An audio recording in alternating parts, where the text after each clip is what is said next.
Bismillahirrahmanirrahim. Assalamualaikum warahmatullahi wabarakatuh.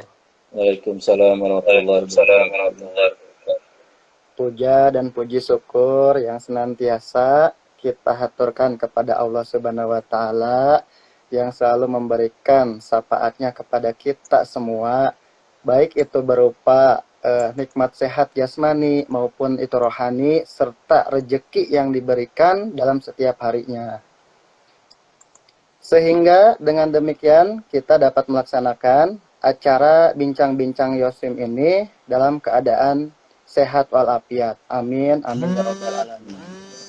Dan tidak lupa sholawat serta salam kepada Nabi kita, Nabi Agung, Nabi Muhammad Sallallahu Alaihi Wasallam, yang sebagaimana telah memimpin umat Islam yang merupakan agama yang paling diridhoi oleh Allah Subhanahu wa taala. Baik, pada kesempatan pada malam hari ini, izinkan saya memperkenalkan diri terlebih dahulu. Nama saya Oom Omin, selaku pembawa acara, dan juga yang saya hormati Ustadz Atta Suparta, Sarjana Hukum Islam, sebagai keynote speaker kita pada malam hari ini. Selamat malam Bapak, gimana kabarnya, sehat? Assalamualaikum Pak Om, alhamdulillah sehat. Alhamdulillah. Pak, kepada ayah bunda yang saya banggakan serta teman-teman yang sudah berkenan hadir mengikuti live Instagram pada malam hari ini. Baik, bincang-bincang pada malam hari ini itu mengusung tema manajemen keuangan keluarga di bulan Ramadan. Ini sangat cocok sekali berkaitan dengan bulan Ramadan, di mana kita itu harus bisa memanajemen keuangan, tentunya ya Pak. Baik, tentunya langsung saja kepada keynote speaker kita atau pemateri kita, yaitu Bapak Ustadz Atta Suparta, dipersilahkan. Ya, terima kasih Pak Om. Ya. Bismillahirrahmanirrahim. Assalamualaikum warahmatullahi wabarakatuh. Waalaikumsalam warahmatullahi wabarakatuh. Alhamdulillahirrabbilalamin. Wassalatu wassalamu ala asrafil anbiya'i wal mursalin wa ala alihi washabihi ajmain. Rabbi israh li sadri wa yassir li amri wahlul 'uqdatam min lisani yafqahu qawli, amma ba'd. Alhamdulillah, pada kesempatan malam hari ini kita bisa bersilaturahim walaupun via virtual ya di IG live-nya Yasmin Swim. Ya, mudah-mudahan kita semuanya ada dalam keberkahan Allah Subhanahu wa taala, dan mudah-mudahan kita senantiasa selalu diberikan kemudahan oleh Allah dalam menjalankan aktivitas ibadah di bulan Ramadan ini. Baik, Bapak Ibu sekalian, ya, di sini kita sharing ya terkait dengan manajemen keuangan rumah tangga, ya, yang mana sebetulnya mungkin Bapak dan Ibu sekalian ini sudah mempraktekkan ya manajemen keuangan keluarga dalam kehidupan sehari-hari.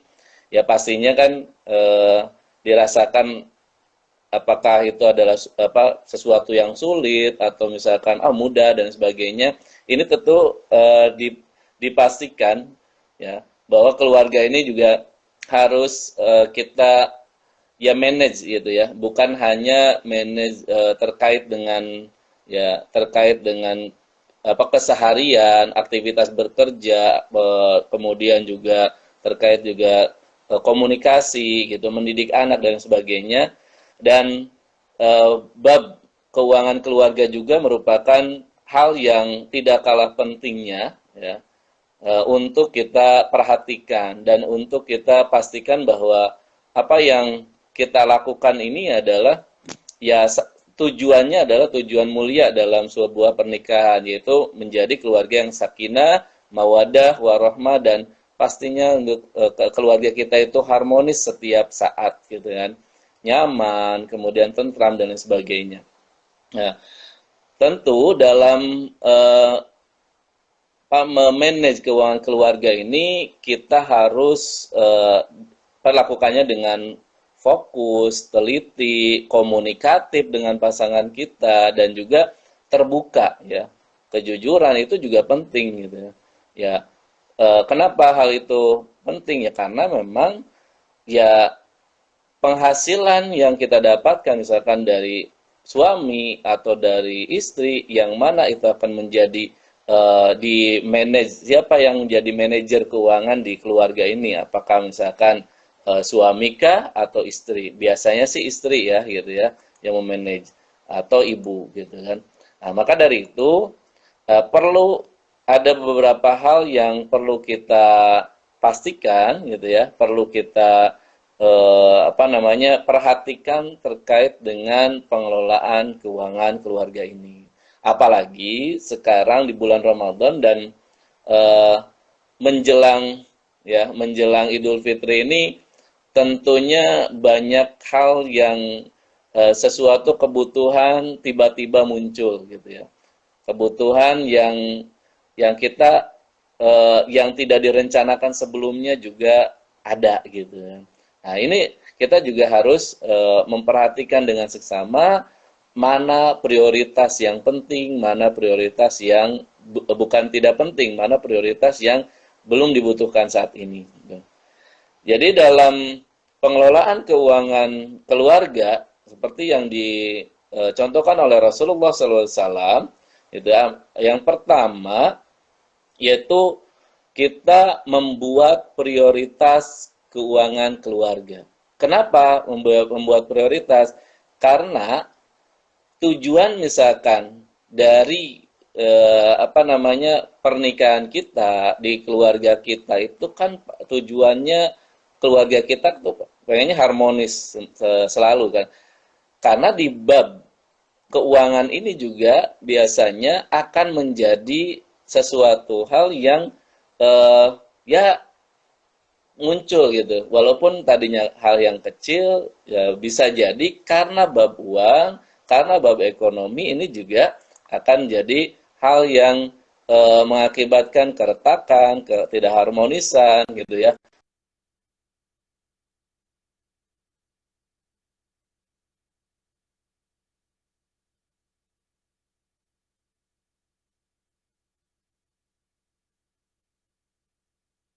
Harus kita lakukan ya dalam pengelolaan manajemen keuangan keluarga itu adalah kita harus memisahkan atau harus mengklasifikasikan mana kebutuhan primer, mana kebutuhan sekunder, dan mana kebutuhan pelengkap atau tersier gitu. Nah, prioritas yang harus kita lakukan yang kita sebagai seorang muslim yaitu contohnya yang prioritas pertama adalah dari penghasilan kita, bagaimana kita menyisihkan penghasilan kita itu untuk zakat, infak, sodakoh. Nah, jadi dari yang kita hasilkan, gaji kita atau hasil bisnis kita dan sebagainya, prioritas pertama itu kita keluarkan hak orang lain terhadap harta kita gitu. Kita keluarkan zakatnya, kan, zakat profesi kita, kemudian kita juga keluarkan infak sodakohnya, gitu ya, yang terutama adalah untuk orang-orang yang tidak mampu di sekitar kita, keluarga kita dan sebagainya, gitu kan.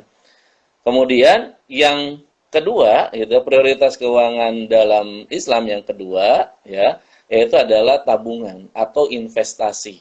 Ya. Kita, ya, pastinya dalam keluarga itu kan mempunyai tujuan kita bagaimana setiap saat itu secara ekonomi, secara investasi dan lain sebagainya itu kan bertumbuh gitu ya, tidak stagnan gitu, tidak gitu-gitu aja gitu.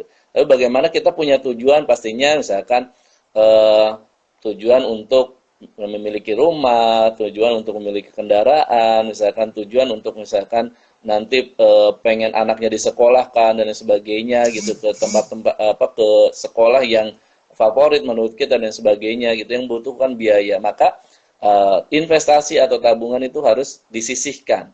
Berapa persen ya tergantung, misalnya, biasanya sih rata-rata 10% ya.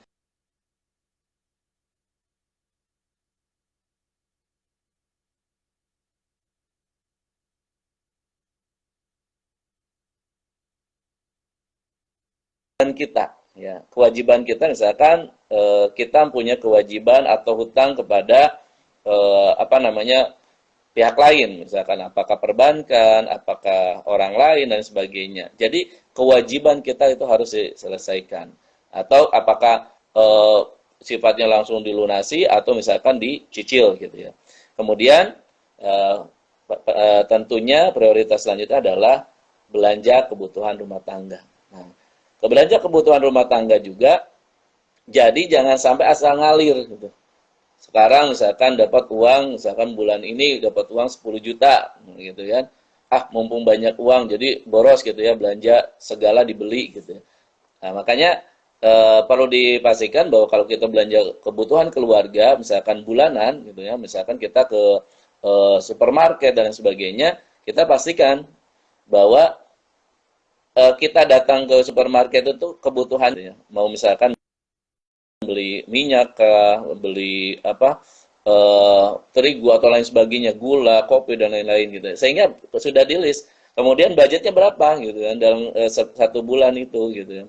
Nah, sehingga jangan sampai nanti pas kita tidak punya perencanaan mau belanja apa, nyampe ke supermarket ternyata misalkan segala dibeli. Akhirnya itu tidak terlalu butuh. Kalau misalkan bahan makan atau makanan pastinya habis gitu ya. Tetapi kebutuhan kita apakah memang butuh atau tidak itu juga perlu diperhatikan.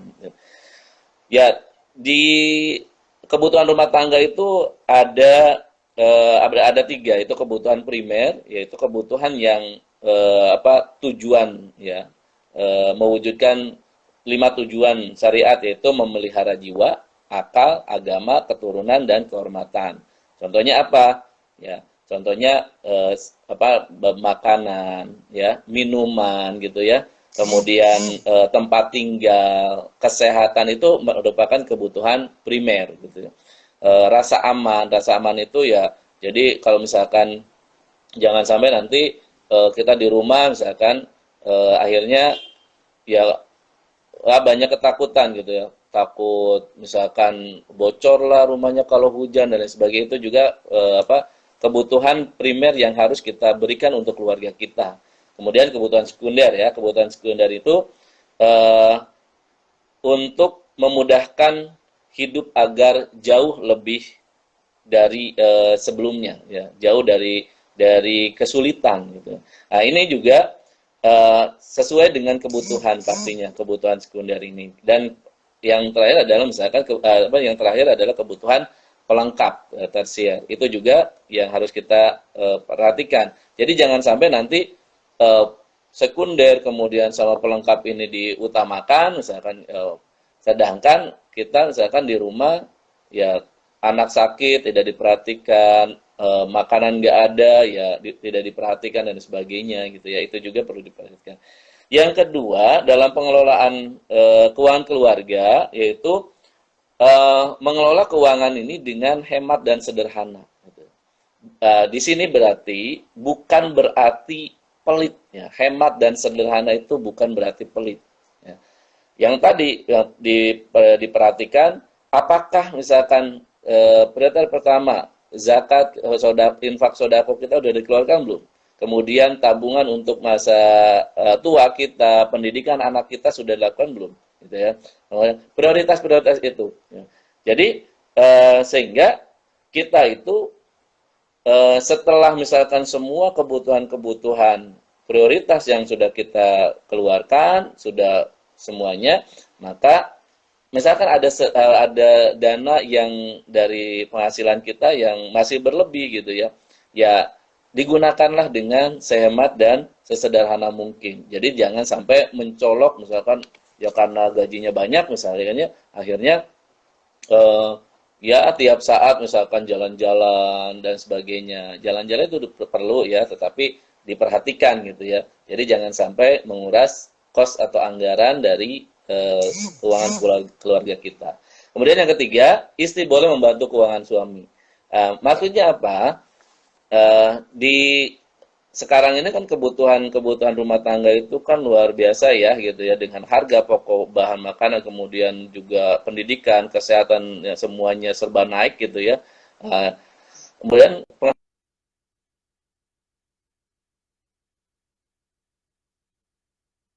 apa namanya, untuk ibu atau istri boleh nggak membantu keuangan suami? Boleh, asal mendapatkan ridho atau izin dari suami. Ya, apakah mau bekerja, apakah misalkan mau berbisnis gitu ya, di rumah gitu, bisnis online dan sebagainya, itu juga dipersilahkan. Yang terpenting bahwa izin suami itu juga yang harus diperhatikan oleh seorang istri gitu. Ya, karena eh, ya dalam Islam itu kan kita harus wa ta'awanu 'alal birri wat taqwa wa la ta'awanu 'alal itsmi wal udwan. Saling menolong untuk kebaikan dan ketakwaan. Dan di dalam keluarga antara suami dan istri pun ya sangat dianjurkan untuk saling menolong. Ya, termasuk juga saling menolong dalam bab keuangan keluarga atau ekonomi keluarga. Kemudian yang keempat, seimbang antara pendapatan dan pengeluaran yang bermanfaat. Jadi makanya kita harus menyusun dari misalnya apakah menyusun tahunan atau bulanan, misalkan rencana pendapatan kita dalam satu bulan ini berapa. Misalkan pendapatan gaji, pendapatan tunjangan, bonus misalkan, atau misalkan ada pembayaran utang dari orang lain dan sebagainya, itu kita hitung. Kemudian juga pengeluaran juga harus kita rencanakan, sehingga jangan sampai pengeluaran kita lebih besar pasak daripada tiangnya gitu kan. Jadi lebih besar pengeluaran daripada pendapatan.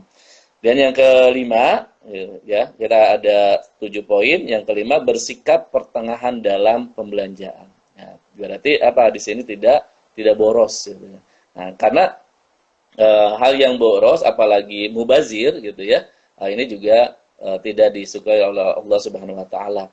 Maksudnya bersikap pertengahan di sini dalam segala hal ya, dalam bentuk pembelanjaan tidak berlebihan ya, dan tidak pula kikir atau tidak pelit gitu. Jadi pertengahan antara boros berlebih-lebihan dengan kikir itu juga kita harus ada di pertengahan itu. Maksudnya kenapa? Ya kalau memang itu dibutuhkan untuk keluarga kita, kita belanjakan. Kalau memang misalnya tidak dibutuhkan, ya nggak perlu gitu kan. Kemudian juga apa namanya, kita juga harus memastikan bahwa poin-poin kita apa untuk memberikan kemaslahatan dari harta-harta kita untuk orang lain juga kita perhatikan. Kemudian yang keenam, membuat tujuan keuangan keluarga. Jadi kita harus membuat tujuan dari pengelolaan keuangan keluarga ini. Kebutuhan apa? Yang pertama, kebutuhan jangka pendek. Pasti kalau kebutuhan jangka pendek, dalam 1 bulan ini kebutuhannya apa saja? Ya, sandang, pangan, papan, kesehatan, pendidikan, ya, iuran sekolah dan sebagainya, itu merupakan tujuan jangka pendek. Sehingga kita harus pastikan itu terpenuhi setiap bulannya gitu ya. Jangan sampai nanti apa kebutuhan keluarga kita ya tidak terpenuhi, malah akibatnya ya mengganggu misalkan apa namanya, kenyamanan anak dalam belajar, atau misalkan suami misalkan apa namanya tidak terlayani karena misalkan nggak ada makanan dan lain-lain. Kemudian kebutuhan jangka panjang. Nah, kebutuhan jangka panjang ini juga seperti kita menyiapkan, kalau misalkan kalau PNS itu kan pasti ada pensiun ya yang terus berjalan. Kalau misalkan yang swasta, kita harus disiapkan dari sekarang gitu ya, untuk dana pensiun. Kemudian pendidikan anak di masa depan, kalau misalkan anak pengen SMP-nya di mana, SMA, bahkan kuliah dan sebagainya gitu. Kemudian juga mencapai kebermanfaatan keluarga terhadap umat. Nah, jadi kita juga di keuangan keluarga juga kita harta yang kita dapatkan gitu kan, manfaat nggak untuk umat gitu. Ya tadi dengan kita mengeluarkan zakat, infak, sodakohnya tadi. Kemudian yang terakhir, yang ketujuh, yaitu mencatat dan mengatur cash flow keuangan keluarga. Nah, sehingga apa tadi ya, bahwa kita itu memastikan bahwa rencana pendapatan, rencana pengeluaran itu bukan berarti harus seimbang pendapatan dan harus habis, bukan gitu ya. Tetapi di rencana pendapatan ini sumber-sumbernya dari mana, potensi pendapatannya, kemudian pengeluarannya apa saja ya. Zakat infak sodako misalkan berapa, 2,5% gitu ya. Kemudian apalagi misalkan untuk tabungan berapa, 10%. Untuk pendidikan anak berapa, kemudian untuk kesehatan bayar BPJS dan sebagainya, untuk untuk kewajiban lainnya misalkan, termasuk misalkan untuk belanja bulanan dan lain sebagainya. Itu kita susun gitu. Dan ini perlu ya, perlu kerjasama kedua belah pihak. Suami istri itu juga perlu kerjasama. Jadi jangan sampai suami ini ya menyerahkan, pokoknya mah dapat gaji sekian, cukup gak cukup harus ini. Kemudian nanti kalau istrinya nanya, udah habis uangnya, jangan sampai suami itu kemanain tuh uang gitu kan, itu sering terjadi gitu ya. Sehingga apa namanya, bahwa istri tidak merasa dihargai atau dipercaya gitu dalam mengelola keuangan. Nah, kenapa di sini perlu dilakukan? Karena apa? Karena ada saling cross check gitu ya. Ya kepercayaan itu kan harus harus kita saling saling memberikan ya hak dan tanggung jawabnya masing-masing gitu.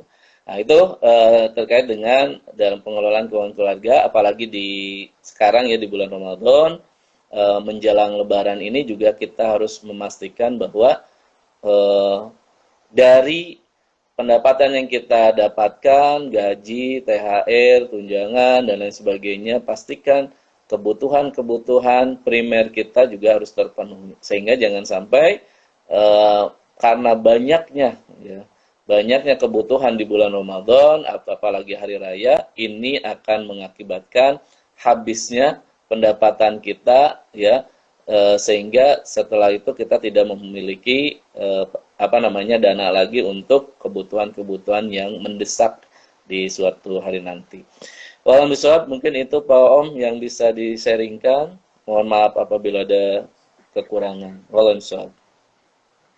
Masya Allah, terima kasih Ustadz atas penyampaian materinya yang sangat bermanfaat ya. Apalagi memang berkaitan dengan manajemen keuangan gitu ya. Ternyata untuk manajemen itu bukan berarti manajemen waktu saja, tetapi manajemen keuangan pun dalam keluarga itu penting gitu, karena berkaitan tadi yaitu keharmonisan ya Pak, di mana dalam keuangan secara otomatis ketika ada tadi yang disampaikan ada kekeliruan gitu ya, maka di sana pasti ada saja cekcok ataupun bertengkar gitu ya. Iya, gitu. tadi juga sudah disampaikan ada 7 cara gitu ya, dimana untuk manajemen keuangan di dalam keluarga itu kita yang pertama harus memprioritaskan dulu gitu ya, apa nih yang akan kita utamakan dalam hal pembelian ataupun kebutuhan. Lalu dalam keuangan tersebut itu harus adanya timbal balik ataupun pendapatan dengan pengeluaran itu harus seimbang. Artinya kan itu timbal balik ya Pak ya. Bisa jadi itu. Lalu di dalam sebuah keuangan pun itu dianjurkan pula suami dengan istri saling bekerja sama ataupun saling membantu gitu. Jadi sebagai istri tidak serta-merta kebutuhan yang menunjang dirinya itu adalah suami gitu ya Pak. Tetapi ketika istri pun mau membantu itu tidak jadi masalah. Akan tetapi perlunya ada izin dari suami gitu. Baik, Ayah Bunda, apabila ada pertanyaan ataupun mau sharing, dipersilahkan untuk ditulis di kolom chat.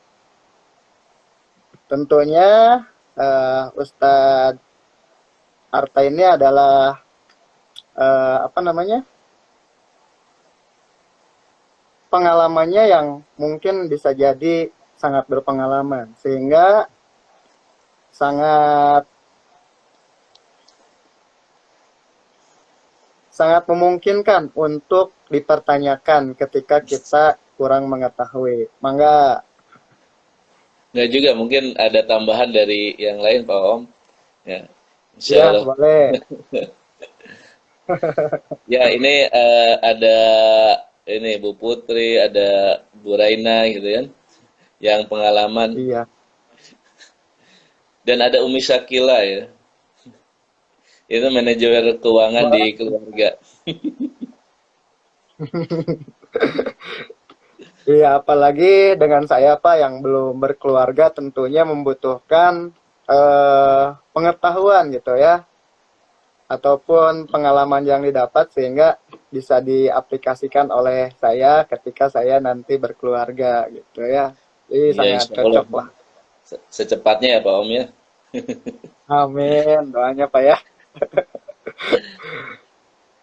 Ya, itu Pak Om terkait dengan prioritas ya, prioritas dalam keuangan keluarga ini memang kita harus ya ya dari awal ya, tujuan pastinya kan tujuan pernikahan gitu kan, tujuan pernikahan itu eh, untuk memberikan rasa aman, rasa nyaman gitu ya. Salah satunya adalah faktor faktor keuangannya, ekonomi keluarga juga ini jadi hal yang sangat penting gitu ya.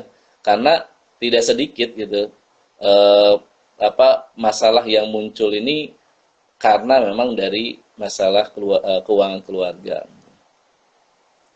Ya, ini ada pertanyaan muncul ya Baik, Pak. ada pertanyaan dari Ibu Tri Rahayu. Oke, izin nanya Pak, katanya gimana caranya agar THR yang didapat manfaatnya bisa jangka panjang, gak habis untuk kebutuhan konsumsi pada hari Lebaran saja, katanya Pak. Ya, ya, ya. Eh, ini mah nanti ditanya di rumah. Ya, mungkin sharing saja Itu ya. nanti personal ya? Enggak tuh Pak sekarang. Ya, ini kan apalagi mungkin sebagai ini ya apa namanya pegawai yang cukup lama gitu ya di perusahaannya atau di lembaga ini kan juga pastinya THR-nya itu mendapatkan 2 sampai 3 kali gaji gitu ya. Gaji yang bulanan yang didapatkan. Nah, ini juga eh, pastinya tanda kutip bahwa kalau misalkan mau lebaran itu mendapatkan rezeki nomplok gitu ya. Karena mendapatkan pendapatan yang luar biasa mungkin ya gitu. Nah, ini Luar juga kita biasa harus ya. bijak. Ya, kita juga harus bijak gitu dalam penggunaannya sehingga jangan sampai nanti THR gitu ya yang kita dapatkan itu atau misalnya plus gaji misalkan 2 bulan itu akhirnya habis saat itu gitu. Makanya kita pastikan eh, diinvestasikan kemana gitu kan. Ya, pastikan bahwa setelah kita keluarkan zakat infak sedekahnya kita investasikan apa gitu. Yang memang dibutuhkan oleh keluarga. Misalkan oh investasinya adalah investasi pendidikan anak gitu. Nah, anak kita misalkan mau masuk kuliah misalkan atau kan misalkan masuk SMA dan kita tahu bahwa misalkan biaya pendidikan untuk ke sekolah tujuan yang diharapkan itu misalkan biayanya mahal, itulah kita investasikan. Atau misalkan kita ingin apa namanya merenovasi rumah karena misalkan rumahnya sudah berapa lama misalkan, itu juga kita harus investasikan. Gitu.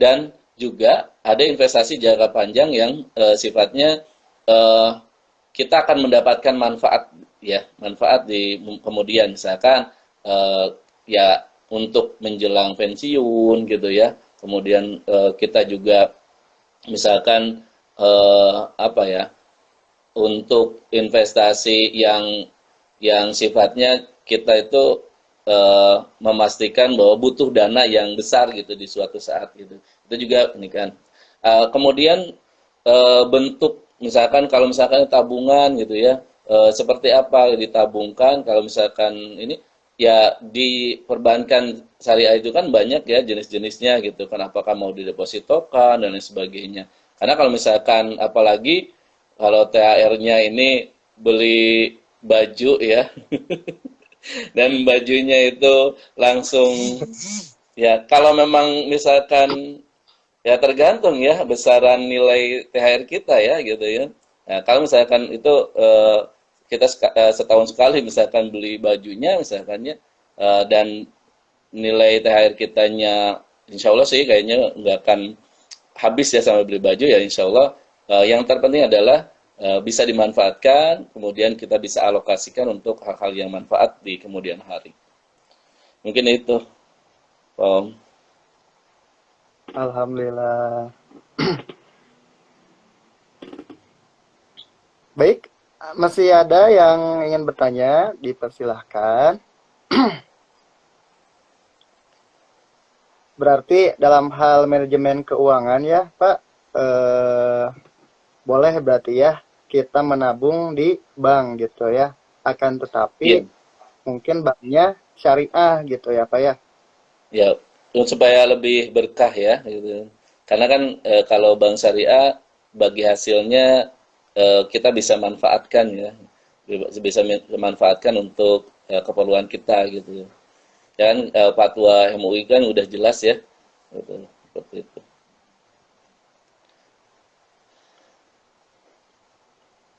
Iya, eh, itu Pak Om mungkin. Kemudian ini ya terkait dengan nyambung yang terkait dengan istri boleh membantu keuangan suami gitu. Eh, eh, apa? Kenapa istri ya itu adalah salah satu kebaikan dari istri kita gitu ya. Ya, apakah memang kebutuhan rumah tangga kurang gitu ya, gitu atau misalkan tujuan, makanya tadi tujuan bersama dalam keluarga juga itu harus harus di ini ya, harus diciptakan bersama sehingga nanti tujuannya bareng-bareng gitu ya. Itu ya, mangga Baik. mungkin ada. Pada intinya, ketika istri ingin membantu, tentunya harus tahu terlebih dahulu ya Pak, berkaitan Ya, tujuannya gitu ya, agar ya, tujuan tersebut bisa dimanfaatkan sebaik mungkin. Gitu. Nah, adapun di sini ada Kak Ibnu ingin bertanya, eh, bagaimana kalau THR kita pakai untuk zakat berupa uang? Bagaimana Pak katanya? ya, pendapatan ya, setiap pendapatan kita gitu ya, baik pendapatan itu dari hasil gaji, bonus, THR, kemudian atau misalkan dari hibah gitu ya, waris atau misalkan hasil usaha kita, eh, kewajiban pertama itu dari harta kita itu adalah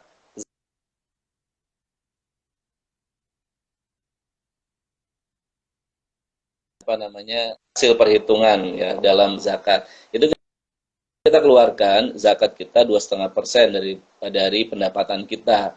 Kenapa? Karena memang apa namanya, dalam Al-Qur'an juga kan ini ya udah jelas gitu, khud min amwalihim gitu kan.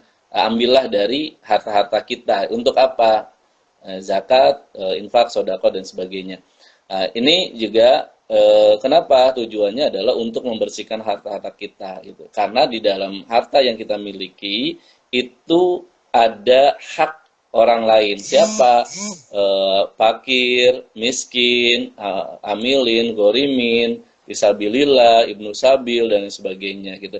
Itu yang harus kita pastikan dikeluarkan ya. Eh, apa sebagian dari harta kita, insya Allah dari yang kita keluarkan ini, zakat, infak, sodako yang kita keluarkan ini akan menjadi berkah ya untuk harta kita, dan insya Allah tidak akan mengurangi gitu ya. Walaupun secara hitungan matematis berkurang, misalkan pendapatan kita 10 juta, 2,5%-nya misalkan itu berkurang secara matematis, tapi secara hitungan Allah Subhanahu wa taala ini pastinya akan bertambah. Bentuknya macam-macam, apakah memang diganti dengan harta yang berlebih atau diganti dengan kesehatan ya, kita dan keluarga kita diganti misalkan dengan anak istri kita ya atau keluarga kita itu harmonis gitu ya, bahagia selalu gitu ya dan sebagainya. Bentuk-bentuk yang akan diganti oleh Allah ini sangat berbeda-beda gitu sesuai dengan kebutuhan kita gitu insya Allah gitu. Jadi prioritas memang tadi ya di zakat, infak, sedekah kita keluarkan. Insya Allah manfaat dan berkah. Gitu. Barakallah. Baik, terima kasih Pak atas jawabannya. Lalu ada lagi yang bertanya ke Permata Dewi berkaitan dengan penjelasan tentang zakat tersebut. Kira-kira berapa persen zakat yang harus dikeluarkan dari jumlah pemasukan setiap bulan? Ya, terkait dengan bab zakat ini kan memang harus dikeluarkan apabila setelah nisab gitu ya. Nisab itu sudah mencapai apa namanya ukuran zakatnya misalkan gitu ya. Tapi ya untuk lebih apa namanya kehati-hatian kita gitu ya atau keberkahan dari harta kita gitu kan, kita keluarkan zakat infak sodakonya adalah 2,5% dari penghasilan yang kita dapatkan misalnya dari gaji kita, dari bonus, dari THR yang kita dapatkan. Kemudian kalau apa namanya dari perniagaan juga sama 2,5%. Kemudian kalau pertanian itu tergantung dengan cara pengairan biasanya ya. Misalkan kalau pengairannya dari sungai dan sebagainya sekian persen dan sebagainya. Tetapi kan rata-rata misalnya kita sebagai pegawai misalkan ya itu dari penghasilan kita itu adalah 2,5% kita keluarkan. Kemudian yang kita keluarkan 2,5% itu bukan ini ya THP ya atau bukan take home pay gitu ya, tetapi dari gaji yang kita terima bruto. Jadi jangan sampai diselip gaji karena take home pay-nya misalkan 2 juta padahal misalkan 2 juta itu setelah dipotong bayar angsuran gitu kan, bayar asuransi, misalkan bayar mobil, bayar cicilan rumah apa enggak. Nah, tapi dari gaji bruto gitu yang kita terima gitu. Insya Allah ya.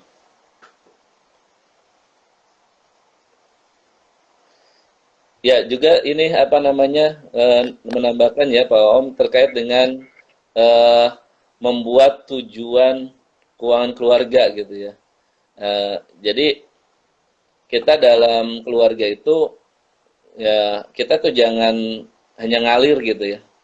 Ngalir dalam perencanaan apa namanya ekonomi keluarga itu jangan ngalir tuh ada uang untuk ini habis gitu kan. Nah, tidak ada pos-pos yang sudah kita siapkan itu pos investasi, pos pendidikan, pos kesehatan gitu.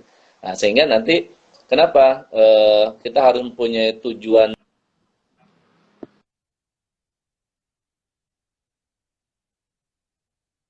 pendapatan yang kita dapatkan, insya Allah ya itu sangat bermanfaat untuk kita dan keluarga gitu. Dan kita sudah punya perencanaan untuk masa depan keluarga kita gitu. Itu dalam bab membuat tujuan keuangan.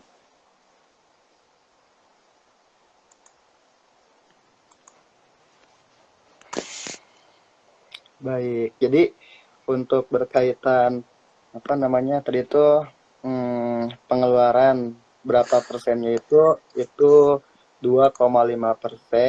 dan itu diambil dari pendapatan awal gitu ya. Bukan berarti tadi yang disampaikan bahwa misalnya penghasilan 2 juta terus itu udah bayar angsuran dan sebagainya, sisanya sekian lalu dikeluarkan tidak, tetapi pendapatan yang awal ya Pak ya, yaitu 2 juta itu. Dan itu dikeluarkan 2,5% gitu. Baik, Ayah Bunda, apakah masih ada pertanyaan? Oh ini Pak, terima kasih atas penjelasannya. Pak izin bertanya lagi katanya. kira-kira investasi yang bagus itu yang mana antara tanah dan emas? Ya, untuk investasi ya, untuk investasi kan banyak macamnya ya sekarang ini.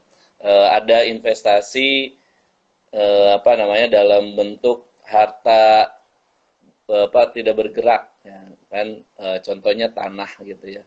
Tanah ini kan tanah ada untuk perumahan, ada untuk sawah dan lain sebagainya. Untuk di Subang sendiri dengan apa perekonomian yang sedang menggeliat ya gitu ya. Sekarang itu kan harga tanah itu luar biasa ya. Apa namanya dari tahun ke tahun itu meningkat terus gitu ya. Contoh misalkan di Subang Kota itu juga sekarang udah harga tanah itu bukan per batak lagi ya. Sekarang itu udah per meter gitu kan. Per meter itu sampai 500.000 gitu kan. Dan di Subang Selatan ya, di Subang Selatan ini juga saya ini daerah Jalan Cagak ini udah luar biasa gitu kan. Dengan pengembangan kampus yang sudah segitu ini UPI mau ada gitu ya. Kemudian banyak-banyak apa namanya pengembangan kampus ya kampus besar juga gitu kan. Ini harga tanah itu sedang menggeliat gitu ya. Yang dulunya per bata cuma 500.000 gitu ya, 14 meter persegi sekarang itu udah ada yang 3 juta dan sebagainya. Kalau memang misalkan memungkinkan eh, ada tanah-tanah yang cocok strategis dan sebagainya, memang untuk saat ini daerah Subang itu memang bagus untuk diinvestasi tanah. Tapi juga harus dipastikan bahwa apa namanya jumlah nominal investasi kita itu apakah sudah akan memenuhi kebutuhan. Misalnya pembelian kan kalau biasanya pembelian tanah nggak akan ini ya minimal itu 10 bata dan sebagainya. Tapi kalau memang misalkan masih ada keterbatasan gitu, keterbatasan nominal, ya di emas juga sekarang itu bagus gitu ya. Di emas bagus, tapi emasnya itu emas yang seperti apa ya, emas batangan seperti Antam atau IOA gitu atau apalah gitu ya. Itu juga harganya sedang apa stabil ya, cenderung stabil gitu kan. Kemudian juga kalau misalkan tidak misalnya dalam bentuk itu gitu kan, karena dananya misalkan yang suatu saat akan digunakan misalkan ada produk-produk di perbankan misalkan kayak tabungan berjangka gitu ya atau misalkan ada deposito dan sebagainya itu juga bisa gitu jadi pilihan gitu. Ya, apalagi misalkan kalau misalnya seperti saya yang penghasilan bulanan gitu ya, langsung investasi besar nggak memungkinkan. Jadi misalkan kita keluarkannya dari gaji potong otomatis di rekening itu jadi tabungan berjangka misalkan itu juga bisa gitu kan alternatif. Mungkin itu Ibu.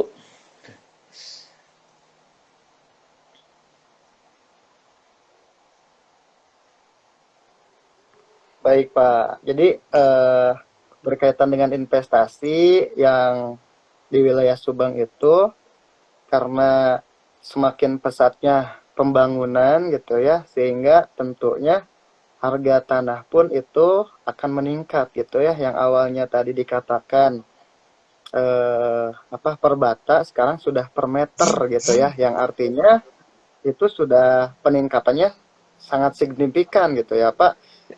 Apalagi tadi sudah disampaikan sudah akan adanya kampus UPI ke Subang gitu ya, terus banyaknya perumahan-perumahan di Subang gitu ya. Yang awal mula kita ketahui bahwa Subang itu bisa dikatakan ya luas tanah gitu ya. Akan tetapi bagaimana Pak ketika sawah ini menjadi sebuah kekuatan ekonomi untuk Subang, tetapi dijadikan sebagai bangunan seperti apa perumahan gitu ya. Betul. Ya, ya memang ini dengan perkembangan Subang yang cukup pesat ya gitu ya dari Subang Utara, Subang Kota sama Subang Selatan ini juga basis ininya apa pertumbuhan ekonominya macam-macam ya. Subang Utara lebih ke misalkan dengan sekarang ada pelabuhan gitu ya, yang katanya sih akan jadi pelabuhan internasional. Kemudian di Subang kota ya gitu, itu kan dari Cipeundeuh sampai Cibogo itu kan pabrik gitu ya, itu pabrik yang luar biasa, pabrik besar-besar. Iya, pabrik. Daerah Subang Selatan itu pertumbuhan pariwisata juga luar biasa gitu kan. Nah ini juga memang ada dampak misalkan di lahan pertanian ya, di lahan pertanian ini juga akhirnya ya sedikit banyaknya tergerus ya, sawah gitu ya, sawah gitu, ladang, perkebunan gitu. Maka ya perlu ya ini juga memang akan jadi apa yang perlu saya perhatikan kebijakan dari pemerintah gitu ya, pemerintah daerah gitu, supaya eh, lumbung-lumbung padi itu juga jangan sampai tergerus ya untuk apa ya perkembangan itu untuk sebagainya gitu. Nah, maka di samping itu eh, dengan jumlah terus meningkat gitu ya, pendatang juga banyak. Ini juga kita, apalagi kita warga Subang juga harus ini apa namanya harus bisa cermat gitu ya. Jadi jangan sampai apa namanya investor-investor luar ya, eh, banyak masuk gitu kan. Sedangkan orang Subangnya sendiri lupa gitu ya, hanya bisa untuk menjual. Dan ini udah apa namanya sudah terbukti Pak di Subang Selatan ini Pak. Iya. Investor luar itu ya eh, yang sampai daerah-daerah gunung gitu ya, daerah gunung itu banyak yang beli gitu kan, sawah dan sebagainya. Kenapa? Karena mereka melirik bahwa perkembangan pesat di Subang gitu. Maka salah satu apa namanya alternatif investasi dalam keuangan keluarga itu adalah salah satunya adalah bab investasi di itu bab tanah. Mungkin saat ini tidak kita belum apa namanya belum membutuhkan, tapi bisa jadi ya, suatu saat nanti misalkan 2 3 atau 5 tahun ke depan itu menjadi apa sumber penghasilan tambahan yang apa memastikan bahwa keluarga kita itu lebih sejahtera ke depannya gitu kan. Seperti itu insyaallah. Amin. Insyaallah ya Iya Pak ya, itu. Subang maju ya. Insya Allah Subang maju. Jawara ya sesuai dengan ininya. Ya. Coba sekarang Baik. juga banyak apa namanya banyak pendatang ya di Subang Kota itu dengan banyaknya perumahan kan. Iya, benar Pak. Baik, berkaitan dengan keuangan Pak. Jadi kita ketahui apa anjuran gitu ya, ketika kita membeli sesuatu dan itu harus diawali dengan uang terlebih dahulu, baru kita makan gitu ya Pak. Hmm. Emang gitu kan ya anjurannya ya. Nah, berkaitan dengan zaman now gitu ya, ataupun Hmm. zaman sekarang gitu ya, yang adanya GoPay, ShopeePay dan sebagainya gitu ya. Apa itu juga termasuk gitu Pak? Maksud termasuk itu uang terlebih dahulu baru barang ataupun uang dulu lalu makanan gitu. Bagaimana sih Pak Ya, pendapat Bapak gitu berkaitan dengan uang yang dijadikan sebagai uang apa ya namanya ya? elektronik ya. Uang melalui media lah gitu ya Pak. Hmm. Ya, eh, dalam bertransaksi jual beli memang salah satu ini apa namanya hal yang perlu diperhatikan adalah ada barang gitu ya, ada apa namanya alat tukar itu dalam bentuk apa namanya uang ya gitu. Sekarang kalau dulu mah kan dinar dirham gitu ya. Kemudian eh, ada akad gitu kan, akad dari penjual dan pembeli. Kemudian Ya. juga ada keriduan gitu ya dari kedua belah pihak gitu. Nah, ini yang apa namanya dalam transaksi muamalah jual beli gitu. Namun dengan perkembangan zaman gitu ya, dalam perkembangan zaman ini sekarang yang serba apa namanya, sekarang apa alat bayarnya juga itu kan sudah dalam bentuk uang elektronik gitu ya ada Uang OVO, elektronik GoPay, maksudnya ya. GoPay dan lain sebagainya. Nah, kita harus pertama adalah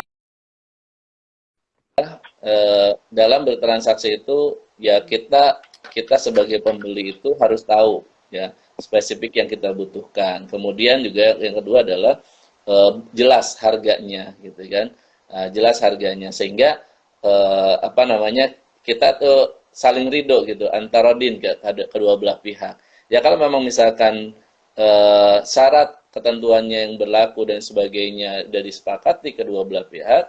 Nah, kemudian tata cara pembayarannya seperti apa? Misalkan, ya tata cara pembayarannya ya disepakati. Apakah memang misalkan pembayarannya bayar dulu gitu ya? Kita kalau misalkan kayak belanja online gitu, nanti barang dikirim gitu. Yang jelas ya tadi ada kesepakatan kedua belah pihak gitu. Sehingga nanti jangan sampai kalau misalkan gimana kalau misalkan ada salah satu pihak yang tidak ini apa namanya melakukan kecurangan gitu ya. Kalau misalkan ada pihak yang melakukan kecurangan, ya batal gitu ya muamalahnya gitu kan. Ya pasti ada salah satu yang merugikan gitu ya. Biasanya misalkan rata-rata sih di pembeli ya pas pas barang apa namanya sampai kualitasnya atau apa gitu tidak sesuai. Makanya sebelum sebelum melakukan proses transaksi pembayaran dipastikan kesepakatannya dulu misalkan kalau misalkan ada reject dan sebagainya itu seperti apa itu sih apa namanya alat tukar itu kan sekarang berkembang ya dari yang tadinya dinar dirham gitu uang cash gitu kan sekarang menjadi apa menjadi uang elektronik gitu ya seperti itu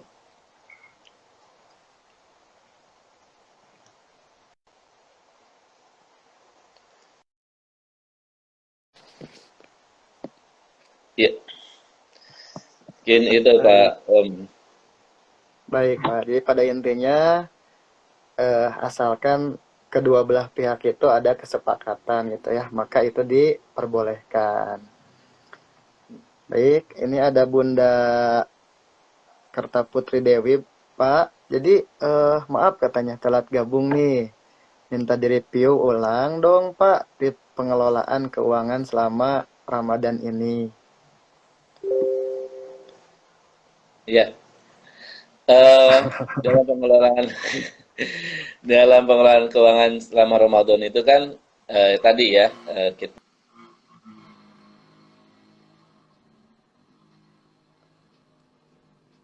tas itu dalam keuangan gitu ya. Skala prioritasnya apa saja yaitu kita keluarkan dari zakat apa dari harta kita ada zakat infak sodakoh gitu kan. Kemudian juga kita pastikan apa namanya dana kita itu atau penghasilan kita itu di dalam bentuk tabungan. Apakah mau itu investasi jangka panjang, investasi misalkan apa gitu itu bentuknya tabungan atau investasi yang lain. Kemudian juga kewajiban ya, kewajiban kita kepada pihak lain, bayar hutang gitu ya, bayar uang sekolah dan sebagainya itu harus kita penuhi dari ini. Kemudian belanja kebutuhan rumah tangga itu juga menjadi kewajiban gitu ya. Belanja kebutuhan rumah tangga ada yang sifatnya primer ya, makanan, minum dan sebagainya. Ada sifatnya pelengkap. Misalkan pelengkap itu kalau misalkan di bulan Ramadan ini biasanya makan kita biasa aja misalkannya ada lauk, ada sayur dan sebagainya. Ternyata pelengkapnya misalkan ada es buah kah, ada kolak kah dan sebagainya. Itu juga sesuai dengan kebutuhan gitu ya. Jadi tidak berlebih-lebihan gitu. Karena kalau berlebih-lebihan itu juga tidak baik ya untuk keuangan keluarga kita gitu. Seperti itu sih reviewnya mungkin ya.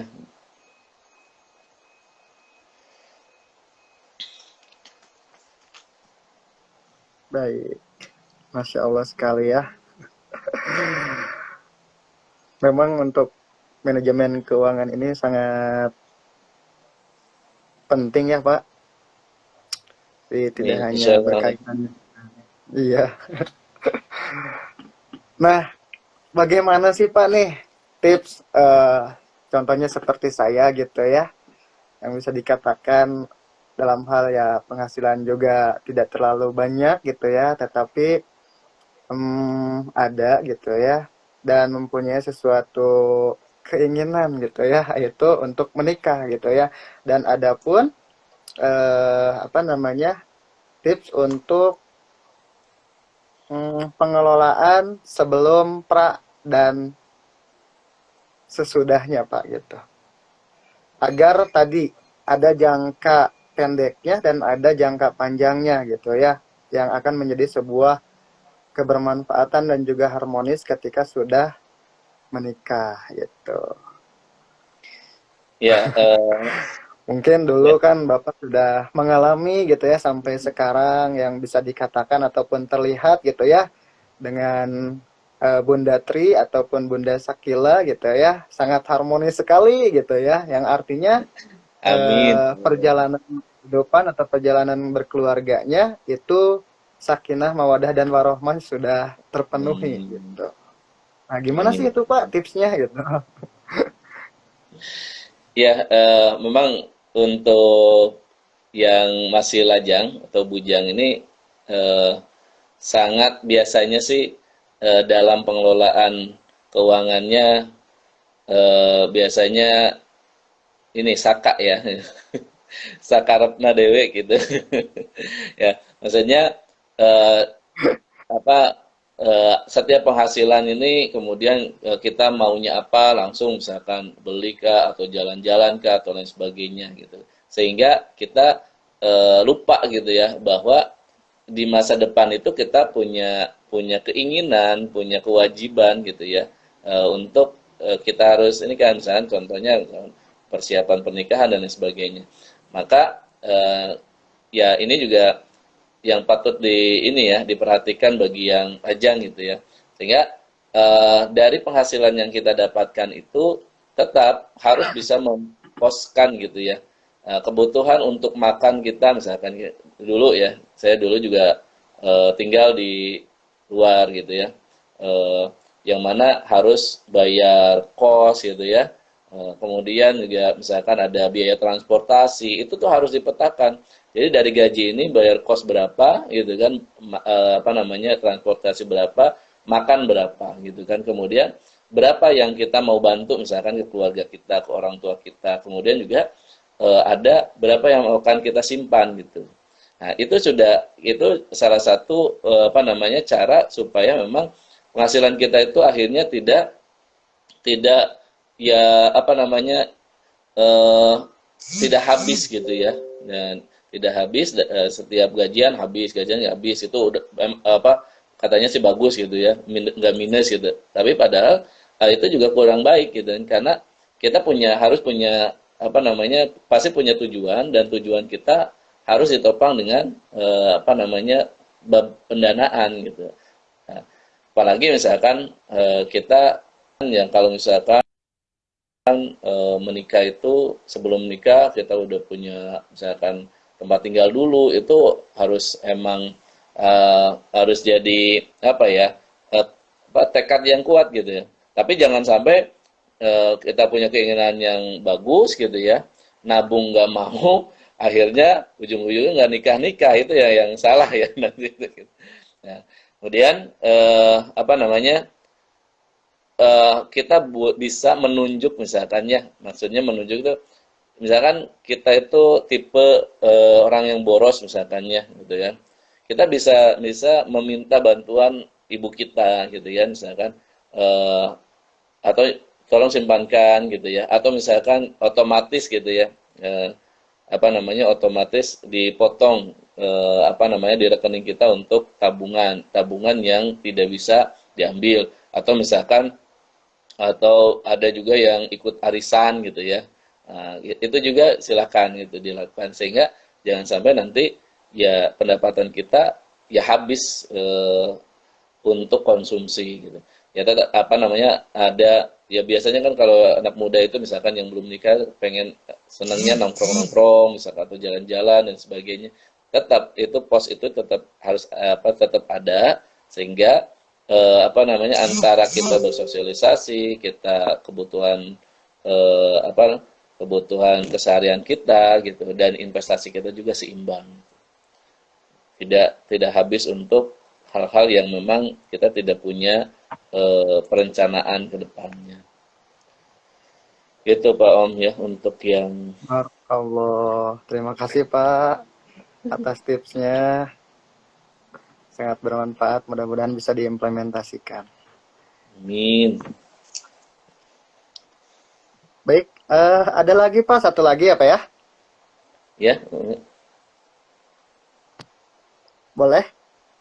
ya mangga Pak. Ya, ini dari Kak Egi Saputra. Bapak, Assalamualaikum. Izin bertanya katanya. Bagaimana pandangan untuk dirham saat ini? Dan baik mana emas dengan emas dirham katanya Pak? Ya, dinar dirham ini memang mata uang yang sudah dilakukan di ya sebagai alat tukar di zaman Rasulullah SAW, yang mana ini nilainya memang berbeda seperti rupiah ya, mata uang gitu, mata uang kita misalkan ya, itu berbeda. Kenapa? Karena kalau mata uang kita itu setiap tahun nominalnya sama, tapi nilainya berbeda gitu ya. Nah, kalau dinar dirham ini ya emas misalnya itu ya apa namanya, harganya cenderung lebih tinggi gitu ya, misalkan setiap tahunnya gitu. Nah, kemudian dalam bentuk investasi apakah dinar atau dirham itu, keduanya sih sebetulnya ya satu apa ya, satu alternatif untuk kita bisa berinvestasi di situ gitu kan.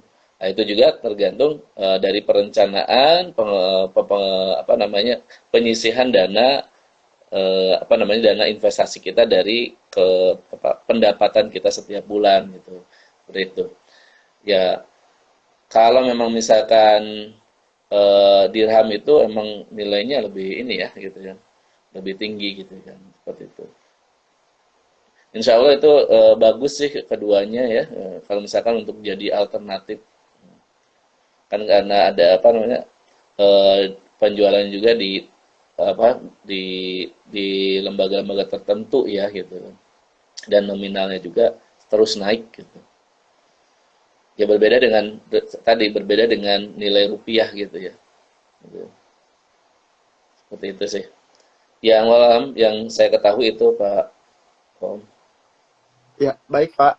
Terima kasih. Pada intinya emas dengan dirham juga sama-sama saja ya Pak ya. Alternatif Eh, ini, ya, alternatif alternatif. investasi ya. Iya.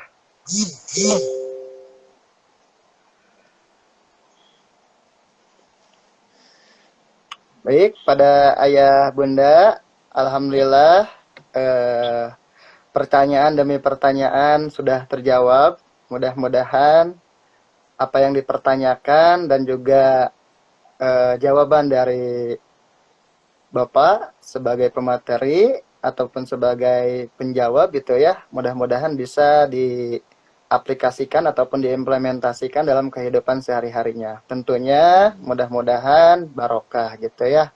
Amin ya Bro. Baik, apakah ada yang bertanya lagi ataukah sudah cukup?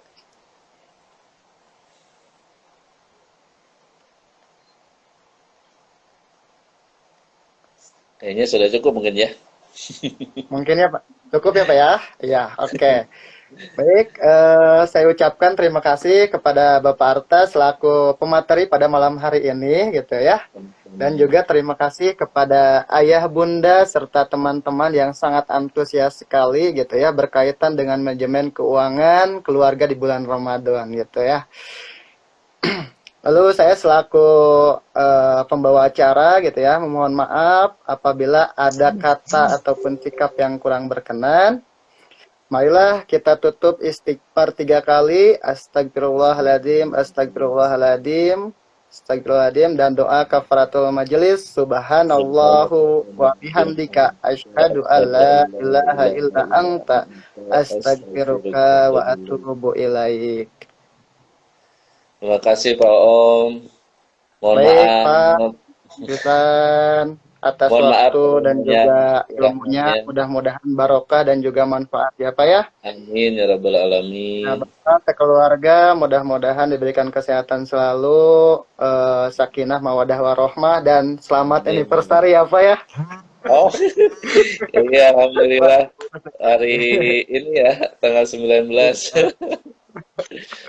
Udah Alhamdulillah ya Pak ya. 14 tahun, Pak. Udah berapa Pak? 14 tahun. Masya Allah, Alhamdulillah ya.